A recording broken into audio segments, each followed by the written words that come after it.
இந்த புதிய நாளை கொடுத்த தேவாதி தேவனை நாம் சோத்தரிப்போம்.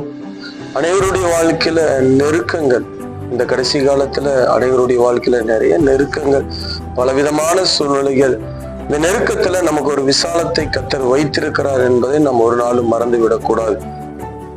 சங்கீதக்காரன் இவனமாய் சொல்கிறான். சங்கீதம் 118:5 நாம் வாசிப்போம் என்று சொன்னால், நெருக்கத்திலிருந்து கர்த்தரை நோக்கி கூப்பிட்டேன், கர்த்தர் என்னை கேட்டருளி விசாலத்திலே வைத்தார். அப்ப இதுல இருந்து ஒரு காரியத்தை நாம் புரிந்து கொள்ள வேண்டும். நெருக்க வரும் பொழுது உலகத்தை பார்ப்பதை விட்டுவிட்டு தேவனை நோக்கி நாம் பார்த்து அவரை கூப்பிடுவோம் என்று சொன்னால் நமக்கான ஒரு விசாலம் இருக்கிறது என்பதை நம்ம ஒரு நாள் மறந்து விடக்கூடாது. ஆனா இன்றைய சூழ்நிலையில நெருக்கம் வரும்போதெல்லாம் நம்ம மனிதர்களை பார்க்கிறோம். மனிதர்களை பார்க்க பார்க்க நெருக்கத்திலிருந்து நாம் விடுபட முடியாது. சங்கீதக்காரன் சொன்னபடியே அவருடைய வாழ்க்கையில ஒரு விசாலத்தை வைத்த அதே தெய்வம் இந்த நாட்களிலும் நெருக்கமா யாராரு நெருக்கத்தோடு வாழ்ந்து கொண்டிருக்கிறீங்களோ, உங்களுக்கு ஒரு நற்செய்தி, கர்த்தரை கூப்பிடுங்கள். உங்களுக்கு ஒரு விசாலத்தை கர்த்தர் வைத்திருக்கிறார்.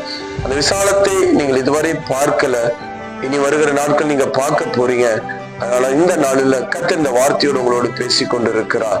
நெருக்கத்தோடு இருக்கிற ஒவ்வொருவரும் கர்த்தரை நோக்கி கூப்பிடுங்க, விசாலத்தை கர்த்தர் கொடுப்பார். கண்களை மூடி செபிக்கலாம்.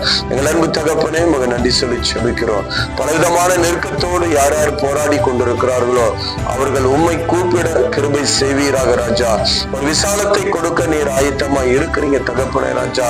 விசாலத்தை உண்டாக்குற தெய்வம் நெருக்கத்துல போராடுகிற ஜனங்களுடைய வாழ்க்கையில ஒரு பெரிய விசாலத்தை கொண்டு வர போறதுக்காக நன்றி ராஜா.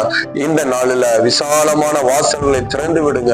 உங்க நாம மகிமைப்படட்டும், கிருபை வெளிப்படட்டும். இயேசுவின் நாமத்தில் பிதாவே, ஆமென்.